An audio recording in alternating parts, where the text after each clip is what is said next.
Tim Black. Tim Black. Tim Black. Yes, I am. True. Funny.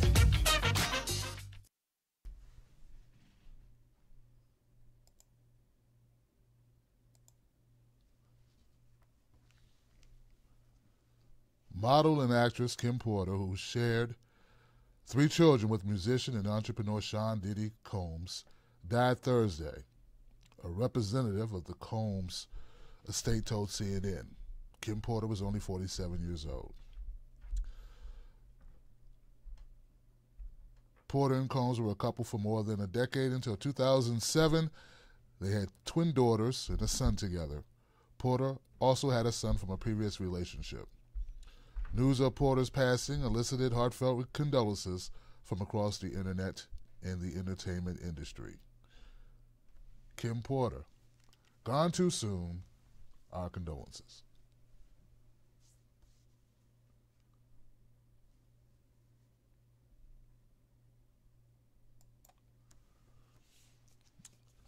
All right, folks, how you doing? My name is Tim Black. Welcome to the Tim Black at Night show. I'm glad you guys could make it. I'm glad to be here tonight. It's, guys, we had some snow today. First, we looked out the window. There was snow, bad weather here in the D.C. area. Then I get this horrible news about Kim Porter. 47 is too young. 47. I think we'll be saying that too young thing for a long time. I think you always say that. The older you get, the older you say is too young. But all we know at this point is she was suffering from some type of flu-like symptoms, and that's all we know.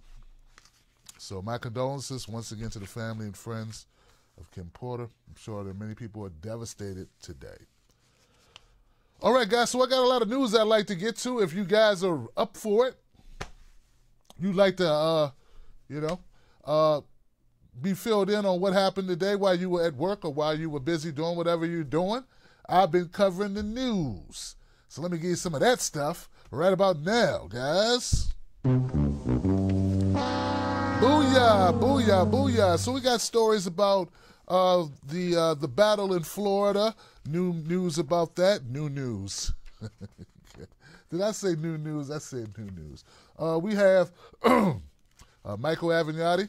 Avenatti, Illuminati situation going on there. We want to update you on that. The lawyer for Stormy Daniels. Bernie Sanders is calling out Walmart. Nancy Pelosi getting the speakership hasn't been so easy. There's a movement. It's kind of a counter movement against Nancy Pelosi that we're going to talk about tonight, and called the Never Pelosi movement. But first, guys, let's start out with Andrew Gillum over in Florida.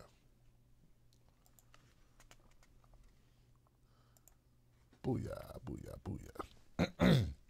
Now, we've all been keeping our eye on Florida, and as we know, the highly publicized race between Andrew Gillum against DeSantis there in Florida for the governor's seat was big news. And we were really focusing on Florida.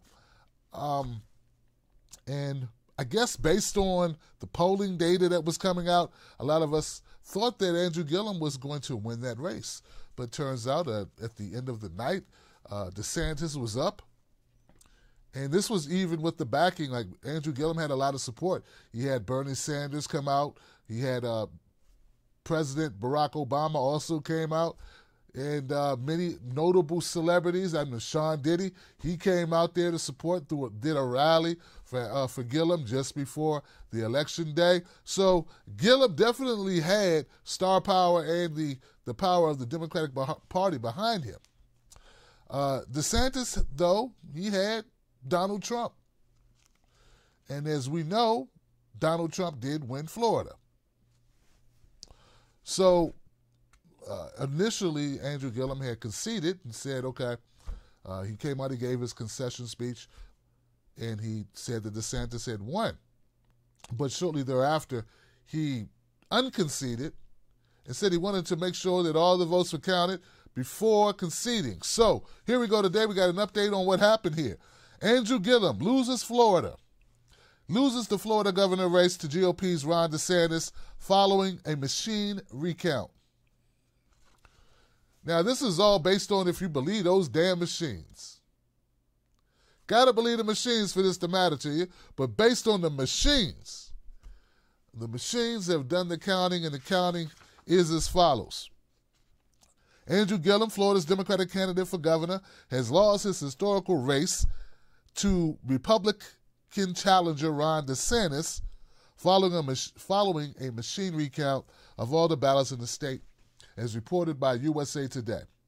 The machine recount put DeSantis just ahead of Gillum with 4,075,879 votes to the Democrats' 4,042,195 votes. This leaves Gillum, who hoped to become Florida's first black governor, with 49.79% of the vote. Now, Florida mandates ballots be counted by hand following a machine recount should a candidate's margin of victory be 0.25% or less. 0.25% or less, folks. As it stands, DeSantis has a margin of 0.42. So, that's where we are on that. That's where we are there. So look. This is disappointing for a lot of people. And for me, it's disappointing. It's not because Gillum is just a Democrat, so I'm suiting up and I'm booted with the Democrats. That's not why it's disappointing. It's disappointing because of the policies that Andrew Gillum was standing for, are policies I think would really help Florida.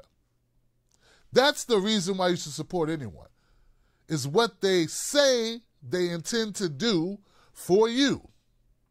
Should not be the name tag. Should not be what they look like. Should not be who they sleep with. Should not be the color of their skin. Should not be where they worship. Should not be what music they listen to. Should not be what size tennis shoes they wear, or if they don't like tennis shoes. Should not be what kind of food they like to consume. It should be based on what they plan to do for you, and if you believe that they will go do that for you. And if they do not do what they say they're going to do, then that's when you go do the Sandman Sims. Remember the Apollo tap dance guy would come out there? Yeah, and they jank him off stage. If you go back real far, you may remember the Gong Show, where they go out and gong you. Remember that? Well, that's what you do to them if they don't do what they say they're going to do. So Gillum originally stood for Medicare for All, which morphed into more affordable health care for all, which is better than DeSantis, who wasn't even for pre-existing conditions until the race started. He had to modify that because Gillum was talking about giving everybody health care. So DeSantis was like, oh, we can't have that. I can't win being the guy that's willing to let people die just because they had to change jobs. Gillum was also for increasing the minimum wage. He was also for, battling mass incarceration, prison justice reform. He was a supporter of unions. These are things I thought Florida might need help with. He was also very, very supportive of the environment. So, and not taking money, getting money out of politics, that was something Gillum was, I wanted more from Gillum on that point. I did want more from Gillum on that. But when I looked at both candidates, I looked at Gillum, I looked at DeSantis, and it wasn't even close as far as expertise. It wasn't close as far as where the policies landed, in my opinion. But obviously the people of Florida, they saw it another way. And they saw DeSantis, and they said, DeSantis, that's our guy. So my condolences to Florida, who looks like if the recount stays as it is, because so many things are going on in Florida, guys. I'm trying to tell you, it's all over the place in Florida. I'm kind of hesitant to even make this call, but the USA Today is reporting it. A number of other sites are reporting it. As of right now, Andrew Gillum has not conceded on his website or on Twitter. Someone can check that. One of you guys can check that for me. Maybe let me know, because I don't see it. But as it stands right now, based on the machinery count, the new governor of Florida is DeSantis. All right. All right. Tough. Speaking of tough, guys, Avenatti. Michael Avenatti, you guys know this guy, right?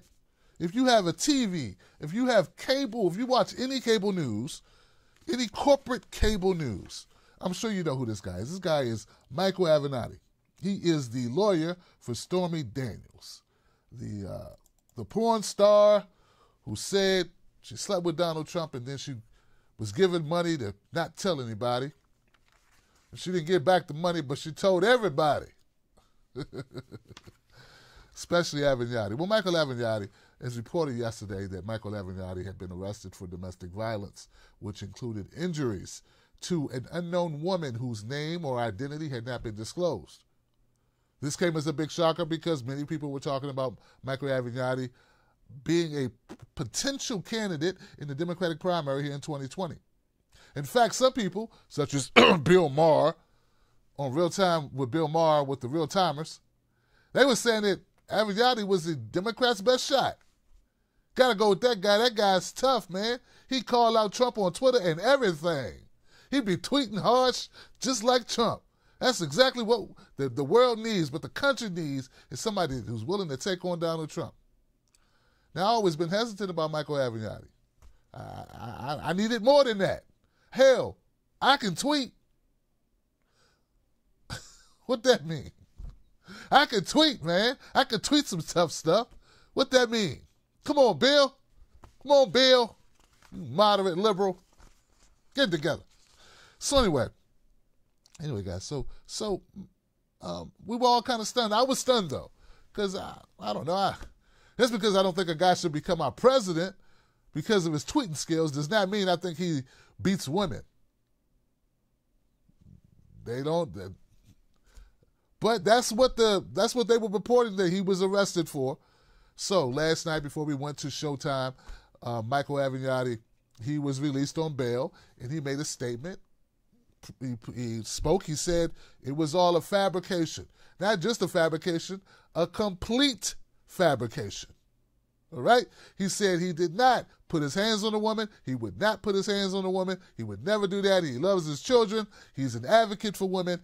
They got it wrong. But he also said that he thought the LAPD did an excellent job and they did what they had to do. They had no choice but to arrest him. So I was confused. Like, if a police officer, if they arrest me for something I didn't do, they ain't doing their job. That's not doing a good job. Arresting me for something I didn't do is not a plottable action. I don't support being arrested for something. But Michael Avenatti was like, hey, LAPD did what they had to do, but they were wrong, though, because I didn't do what they... Anyway, so here we go. So I noticed tonight, as I look for more updates on Michael Avenatti, I see he's back on Twitter. He's making comments. And I also see something I think is kind of suspicious, and that is a lot of people are coming for him. Yeah, a lot of people are coming for Michael Avenatti. They're really having a ball with this one. Fox News, Breitbart, The Blaze, Washington Times, anything right of center, anything on the right at all, the media, they are coming for Avenatti. They are tickled pink. They are happier than a pig in slop right now to see Michael Avenatti on the hot seat. My thing is, they saying that Avenatti was willing to throw Kavanaugh under the bus, throw others under the bus, but he wants due process. And Avenatti's retort is, no, I want people to have due process, but I'm part of the process that they get to have. This is me challenging them in the court of law.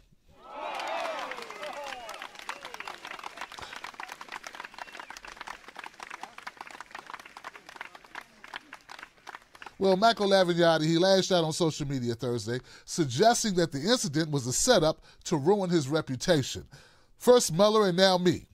When we are fully exonerated, I'm coming for you, Jacob Walla, a.k.a. Surefire. He tweeted in reference to a social media figure, Jacob Wall, who's implicated in a scheme to offer women money to make false sexual misconduct allegations against special counsel Robert Mueller. Wow.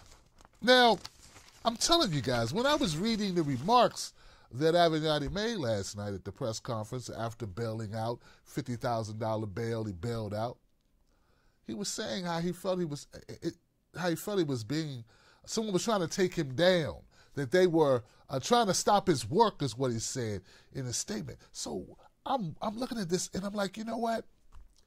If there's anything to this, because regardless of how we feel personally about whatever, right? We always want justice, right? Right? Don't we always want justice, folks? Come on, Tim Black's Wolfpack. That's what we fight for. We fight for justice. We don't have to agree politically. We don't have to agree about personalities. It's about justice at the end of the day. We can talk about what we don't like and what we do like and all that other stuff, but we never want to see a good person, an innocent person, be railroaded. And we also, we also don't want to see criminals and crooks and corrupted bastards get away with it, right? We don't want to see that either, right?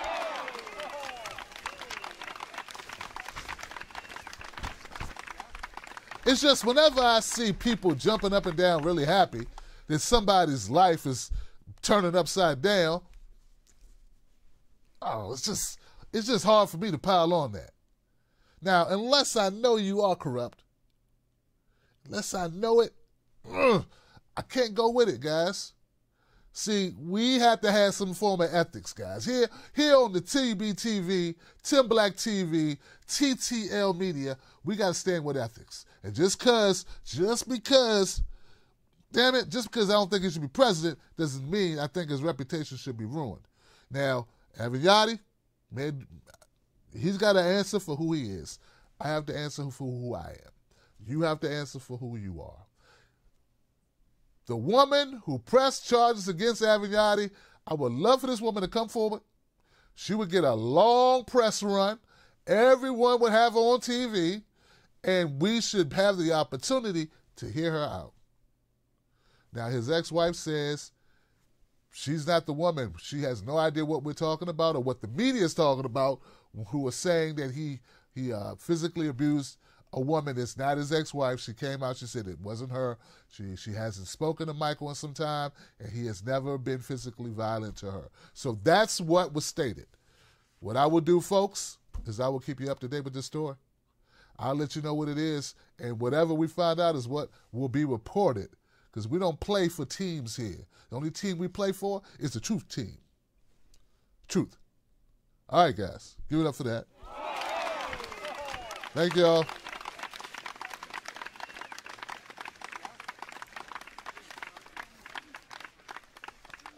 Now, this is the part of the show where I remind you that you are watching TBTV, which is Black Independent Media, right?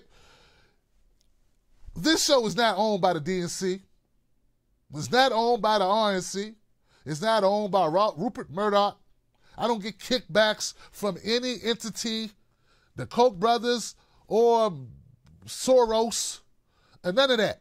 Not saying I would turn it down because I'm broke as hell.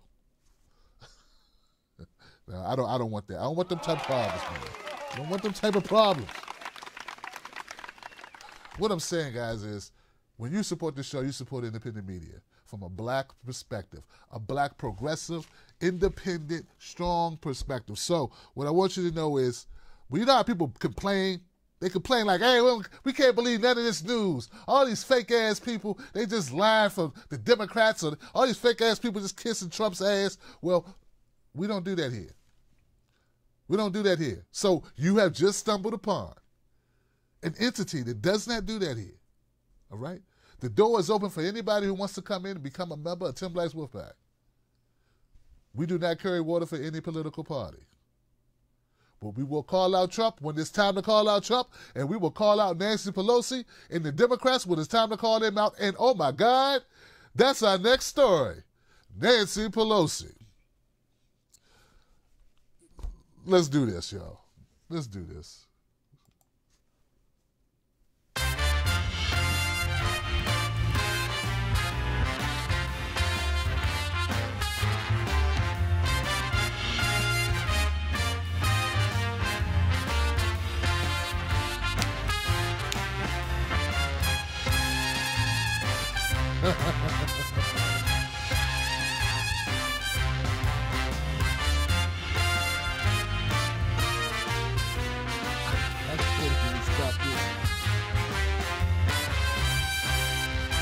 All right. That's my jam right there. That's my, give it up for the We Can Do Better. Give it up for We Can Do Better. All right. So, Nancy Pelosi, now we all know what happened with the Democrats over the elections, right? We've all paying attention to that. We're pretty aware. And Nancy Pelosi was the minority leader. Now she's the majority leader in the House, and she was looking to become Speaker of the House. And she's been making it around saying how a lot of people support her. I'm blocking the hell. I don't mean to be blocking her like that, guys. Damn thing. There we go. Let's do that over there.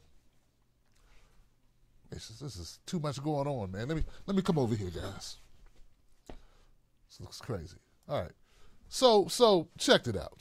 Here we go. Nancy Pelosi's been saying how she's got a lot of support in the House. That she is she's the person who should become the leader of the Democrats in the House. That's what she should be, a Speaker of the House. And she said she had the votes to do it, but it turns out this may not be the case because there's this movement amongst the Democrats. And I don't know if you heard about it. It's called #NeverNancy. And there are a number of Democrats who are on this list who have shown that they really don't think Nancy Pelosi should be the Speaker of the House. In fact, they're thinking it's time to do a changing of the guard, so to speak. Let some other people have a seat at the table. Maybe transition into some fresher, newer blood, maybe. Now, you remember Alexandria Ocasio defeated Joe Crowley over there in New York, and that Joe Crowley was expected to be the heir apparent for Nancy Pelosi's job. But that damn socialist Ocasio-Cortez knocked him out, so now we got nobody. I mean, maybe Steny Hoyer. Ugh. But anyway, Nancy Pelosi. So Nancy Pelosi, she's sitting there and she's saying, hey, what about me? I'm powerful. I can raise a lot of money, which is the only way you're really judging the Democratic Party. It's not about the legislation you pass. It's not about how you can whip votes. It's about how much money you raise for the party. That's it. You know, the Democratic Party is just like a callous woman who only cares about what kind of car you drive. A very shallow date that only cares where if your dad owns a thriving business. You know, that type of thing. You know, that's it. Not the type of relationship you want to build a future with.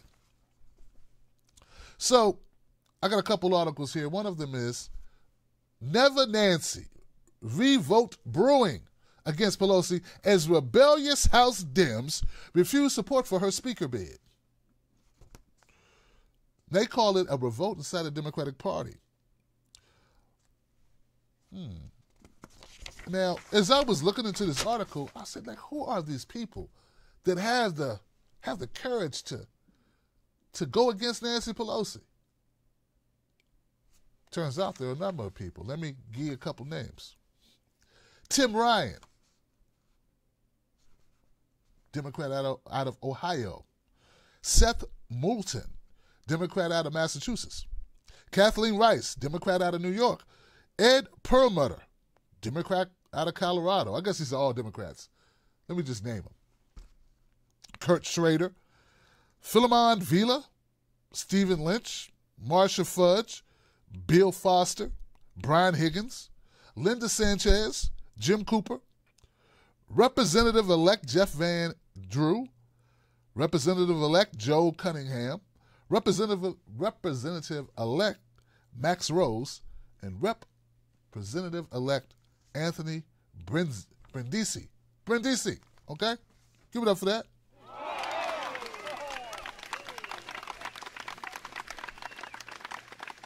Because I'm kind of impressed that these people would have the courage, the guts to step out on the line and say, hey, no, I think that it's time for her to step aside. And I also notice there's not many well-known Democrats on this list.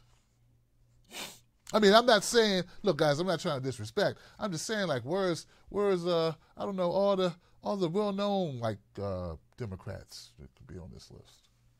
You know, the names that just, ring out like pow. The names, I'm not seeing it. Or maybe I just don't know these people. Maybe these people are very popular. I just don't know it. If that's even possible.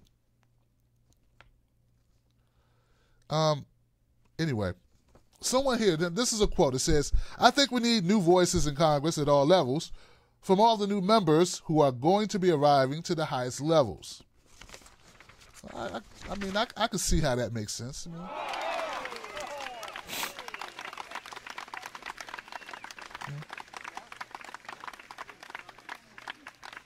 Now, maybe I spoke too soon. This challenger here. This is the end of the Pelosi. This isn't the end of Pelosi's problems, said Fudge, a former chair of the powerful Congressional Black Caucus. They say Fudge is reportedly considering her own speaker bid. The Ohio Congress member hasn't yet made a decision, she told a local paper. People are asking me to do it, and I'm thinking about it, Fudge told Cleveland.com Sabrina Eaton. I need to give it some thought and see if I have any interest. I am at the very beginning of this process. It is just in discussion at this point. Now, so I'm looking at this, and I know that people have been upset about Nancy Pelosi's leadership, and I mean, because they like winning and haven't been doing much winning under Pelosi as Speaker or as the leader of the Democrats in the House. I don't know, guys. I really don't know. I know there are a number of people who are looking to unseat her. I don't know. Was it Barbara Lee? Well, you know what, guys? I will dig into this. I know that there have been a couple people who have contacted me, and they said, Tim, we need to support change of the guard in the House, and won't you get involved in this? And I think maybe we will get involved in it, guys. I think we will. Yeah, I'm all for changing of the guard. I'm all for new blood coming in and shaking up the party. I mean, I think the Democratic Party needs a lot of shaking up. Look at what Trump just did. Look what's happening. Don't you see that the country's changing? You can't just stay with the old game plans. I mean, people have been misreporting a lot about what happened in the midterm elections. I mean, Donald Trump and the Republicans lost a couple seats, but Obama lost a lot more seats than Trump lost. And so did Bill Clinton. I'm just telling you the numbers. So the country's changing and leadership needs to change, I feel. But I felt that way since 2016, so, yeah. Anyway, give it up for that, guys. Give it up for that. Yep. It is what it is. It is what it is. So Andrew Gillum. Now, I got a story I'd like to bring you up to speed on real quick, if you don't mind here.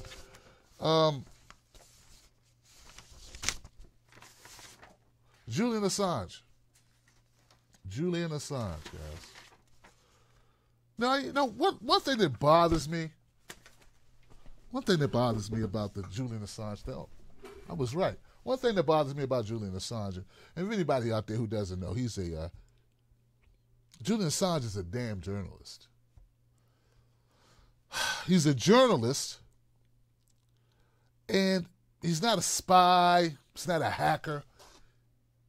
He's someone who believes that truth matters. Now, here in the U.S., the Democratic Party did their best to shame Julian Assange for exposing facts, not misinterpretations, not fabrications, but actual documents on a website that were delivered to Julian Assange and WikiLeaks. Now, a lot of people have been upset with Julian Assange ever since they helped Snowden and troves of documents that told unflattering truths about the U.S. government all the way back to George W. Bush. And they've been trying to come up with a charge for Julian Assange because they just basically want to punish him for being a journalist. Now what they're trying to do is they're trying to soften up Ecuador to turn Julian Assange over, and that's the latest, right? So U.S. preparing to prosecute Assange. That's the report. The Department of Justice is reportedly preparing to prosecute WikiLeaks founder Julian Assange in hopes to try him in a U.S. courtroom.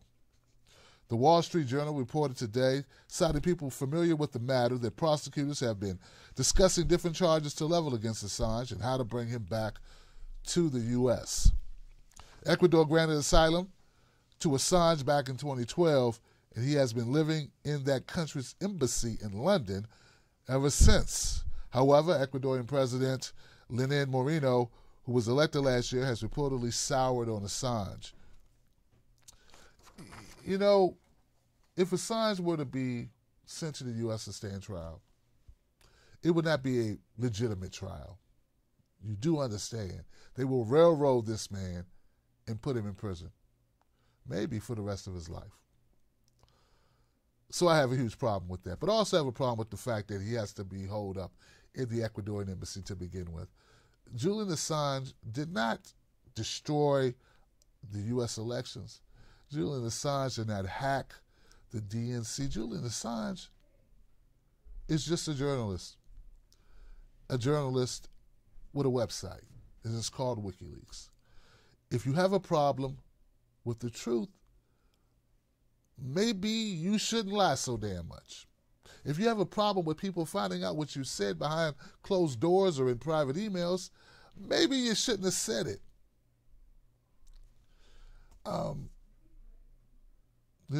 People have been talking a lot about Acosta, CNN. They've been saying how Acosta, freedom of speech and freedom of the press. But they won't say a word about Julian Assange. You're a hypocrite.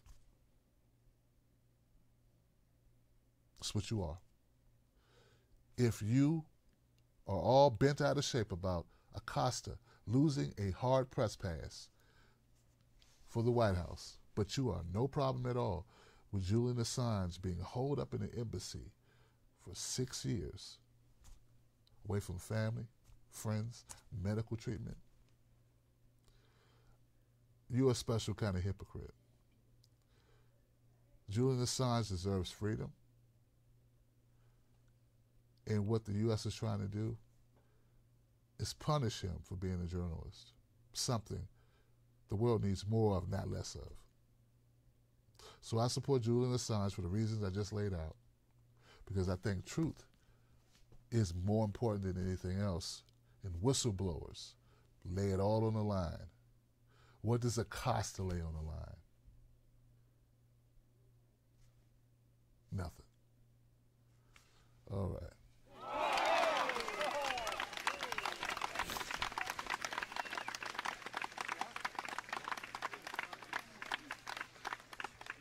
Boy, I tell you.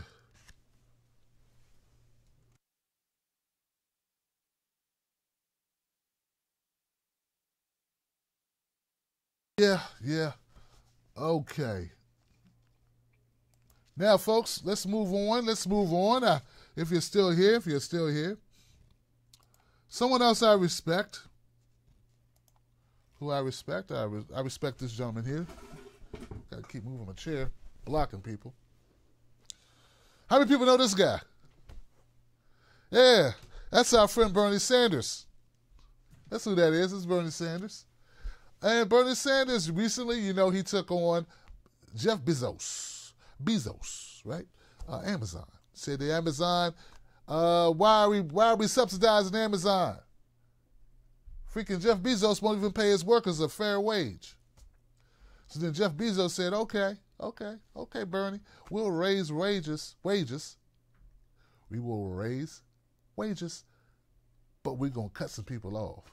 Yeah, we're going to take away their ability to earn extra money. We're going to take away their incentives, all that good stuff. So basically, it'll all be a wash.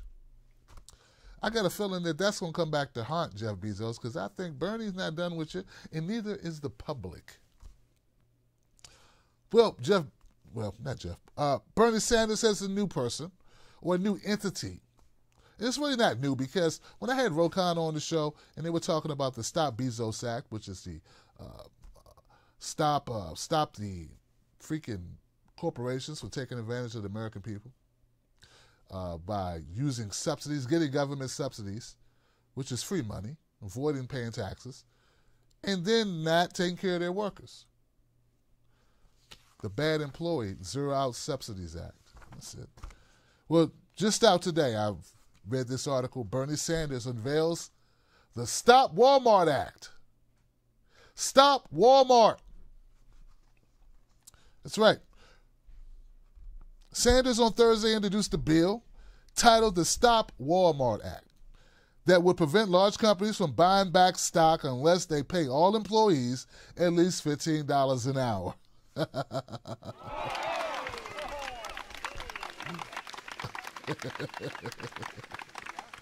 trying to tell you guys. See, part of what's happening, what's been going on, guys, is they've been saying, oh man, the economy is so up. Everything's up. Well, part of the reason why it looks up is because these corporations have been buying back their own stock. Yeah, they've been making money off buying back their own stock. So it's sort of like not as up as they think it is or as it appears to be. And Bernie's saying, if you're going to enrich yourself by buying back your own stock, fine. But you got to pay your workers $15 an hour. Makes sense to me. Allow workers also, not just $15 an hour, but allow workers to earn up to 7 days of paid sick leave and limit CEO compensation to no more than 150 times the median pay of its staffers.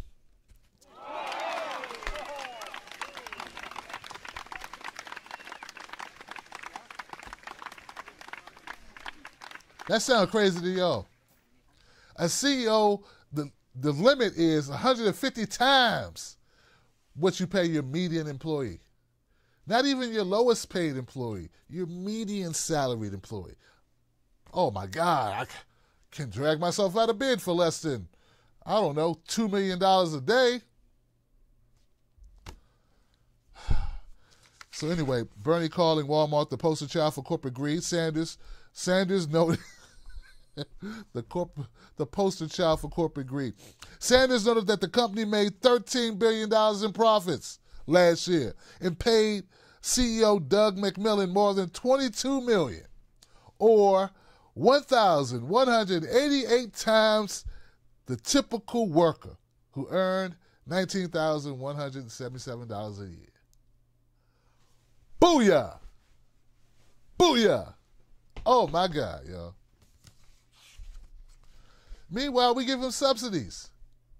Yeah, we give them subsidies, and they just keep the money. They keep the money. They don't pay the employees anymore. And you know what Walmart does, right? They make it so you can't even become full-time. So they're like, we make you full-time. We might have to actually give you insurance. How many hours you worked? Oh, stop everything. Drop that. Go home.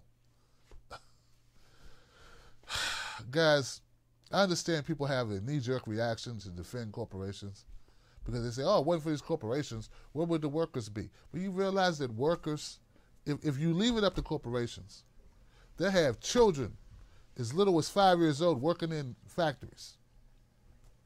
They have drivers, for instance, driving cars, driving trucks, delivering goods to stores 36 hours straight, no breaks, right? Like, this is the reason why we have unions. That's the reason why unions are so important, because corporations and greed is too powerful for you to just be like, well, let's leave it up to the corporations. They took all the risks, so let's leave it up to them. No, you can't. Not in a functioning society. This is not about robbing corporations of their money and just giving it to people. This is about the people that help them make the money, which are the employees, being fairly compensated, protecting those workers' rights. I wish that these people who just kiss the corporation's ass so much because I don't know what it is with them. They hope to one day be a corporate bloodsucker. I wish that they would care about workers at least as much as you care about corporations. I'm not saying corporations are evil. I'm not saying everyone who owns a corporation is evil. I'm saying if you are as well off as the Walmarts, the Waltons, or Jeff Bezos, have a heart, pay your people a decent wage so that they don't have to be subsidized by taxpayers so that they can eat and live. Listen, and I'm gonna say this and I'm gonna leave it alone. 40% of the people that are homeless have jobs. They just don't make enough money on those jobs. Okay? Profits went up. Pay went down. You understand? Profits went up. Pay went down. Efficiency of workers went up. Our workers are more efficient than they've ever been in the history of working. The pay has went down. Okay? Like that song say, the rent's too damn high, the profits are too damn high, and the workers' pay is too damn low. Get it? All right.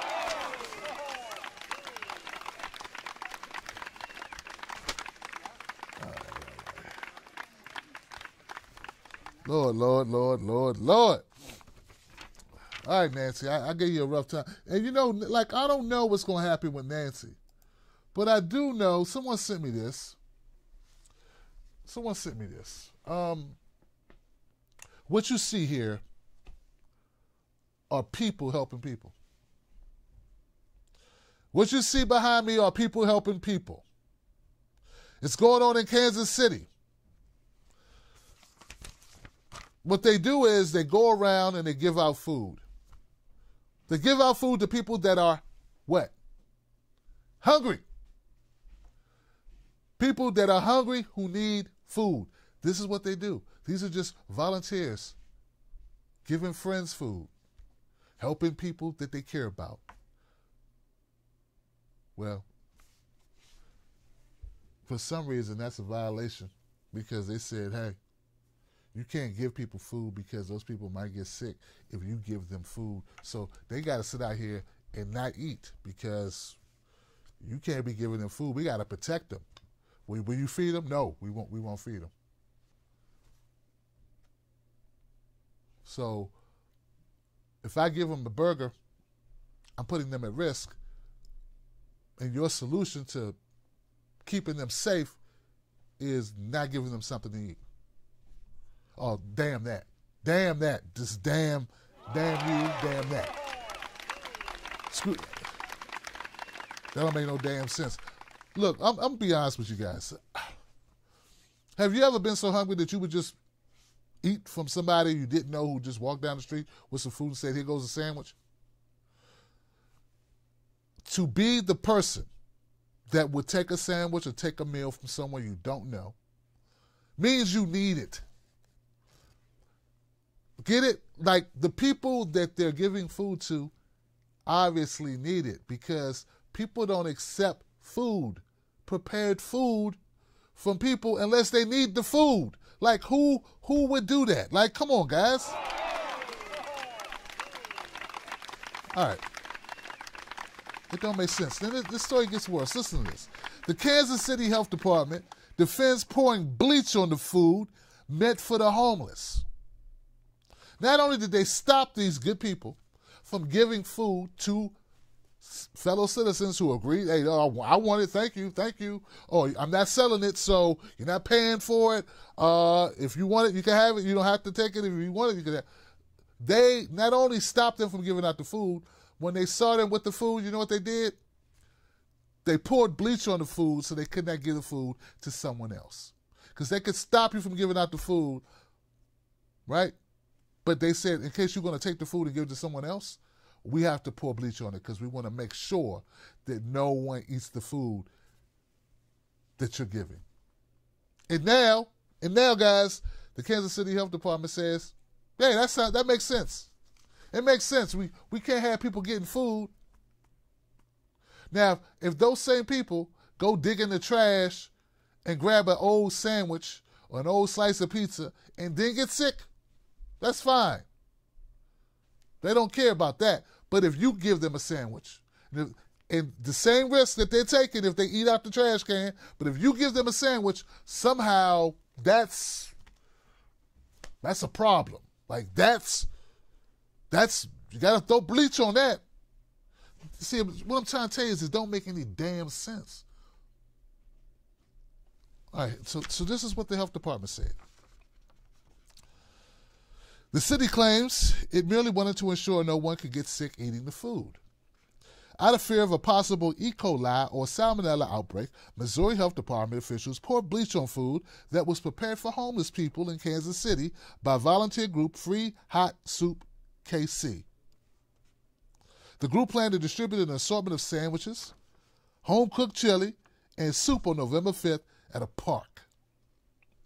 City officials intercepted volunteers gathered to pass out the food and seized it, claiming Free Hot Soup KC did not have a permit. The city also claimed the volunteers failed to prepare the food in approved kitchens, making the act of a charity a public safety risk. After confiscating the items, health inspectors poured bleach on them to ensure no one would try to eat them once they departed.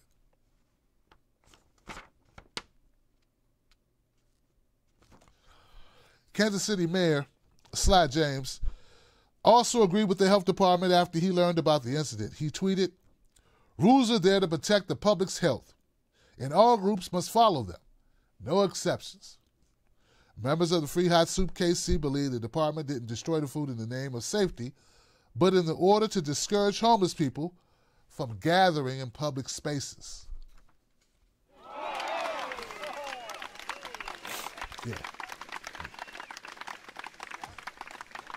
Yeah, I agree, because if you really cared about homeless people, guess what? They wouldn't be homeless, mofo. You'd make sure they were indoors, and you'd make sure they had food. Like, if you really care, like I really care about you, can you got a place I can stay? Oh, nah, we can't do that. Yo, is that a sandwich you got in your hand? Get that sandwich down. I'm doing this because I care about you. It doesn't make any damn sense. See, I seen this when I was in Portland. I was on a comedy tour. I saw them cops coming, messing with the homeless people. They got signs that treat homeless people like animals. It's like, don't feed the homeless people. Those are what the signs say. Don't feed the homeless kids. If you feed them, they just want more food. It's the most backwards, most inhumane shit on the planet. One of the things that I want to do, me and my wife, this is something we've talked about last 20 years, right, is we want to open up our own soup kitchen. Right? Tim Black Soup Kitchen. That's something we want to do. We want to help people. Okay? In fact, we've talked about this for many years, because we know how unfair when we got together, man, it was so hard being teenagers trying to make it, right? We said if we ever got in a position, we would definitely good people try to help other people. That's all these folks are doing at the KC. God, I can't even talk, man. I can't even talk, man. Look, there's good people. There are good people out there. There are good people in this world. There are good people that care about other people. And to think that those people, that the government got to step in. Why can't you just go do some other shit? Why you got to get in the way between good people trying to help other people who need it? The homeless people aren't taking the sandwiches and going and buying liquor with them. They're eating it because they're hungry.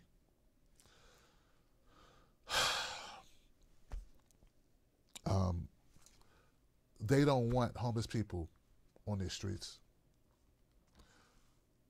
For them, it's like the homeless people can't die quick enough for them. For them, the homeless people are just an eyesore. They treat homeless people like animals. Worse than animals, because a dog, they feel sorry for a dog. They won't feel sorry for a person. In their mind, a person who does not have a home for whatever reason, it's their fault. Those opiates that they dump in these neighborhoods, this criminal justice system that locks you up, strips you of your ability to do a lot of things. One of them is find employment for a lot of people. Very hard to find employment. There are a lot of reasons why people are homeless. As I stated, a lot of people who are homeless have jobs and just don't make enough money to pay the high-ass rent. We have a lot of problems in this country, y'all. A lot of problems. Members of this group argue that they should not need a permit to help their friends.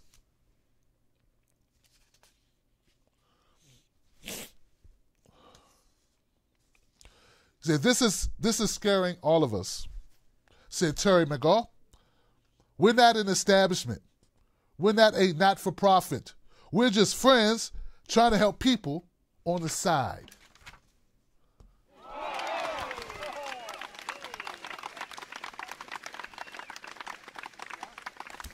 Yo, we got some scumbags, man.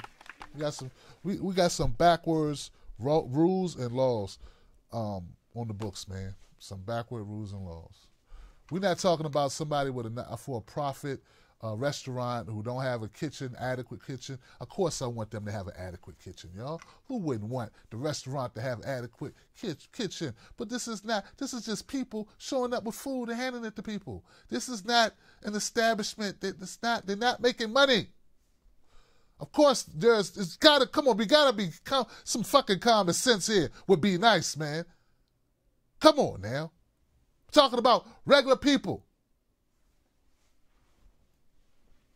That's it. All right, guys, that's it for me tonight. That's it. I'm done. Thank you for being here. If you missed the show at any part of it, don't worry. You can come back. I will be restreaming it at midnight and then again at 2 o'clock. And then tomorrow we'll start again at, I think it's at 10 a.m. and then 12, noon, and then 2, and then 4. And then we have a new show. So by popular demand, we've been restreaming our shows so people who can't catch them live can catch them live and chat with friends because they enjoy chatting with people, not just watching the show. They like talking to people about the show as they watch the show. So that's why we restream so often. So anyway, guys, thank you so much for your support.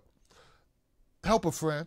Don't let these cold bastards who work for the government or whatever they work for, the state or whatever, don't let them deter you. Help a friend, okay?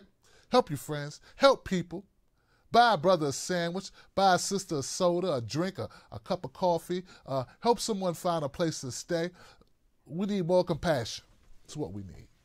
All right? All right, that's it, guys. That's it. I love you guys. Don't forget, if you want to become a member of the Tim Black's Wolfpack, go to patreon.com, Tim's Take Live. You can also do the same thing on YouTube, and I encourage you to do it because we fight the good fight every day. I'll see you soon, and like I always say, don't you let nobody take your cornbread. And if you got any cornbread, won't you break off a piece and give it to a friend? Peace. Tim Black. Tim Black.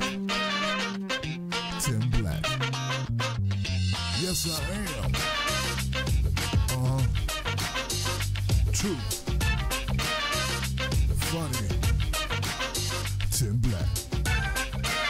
I am TimBlack.com.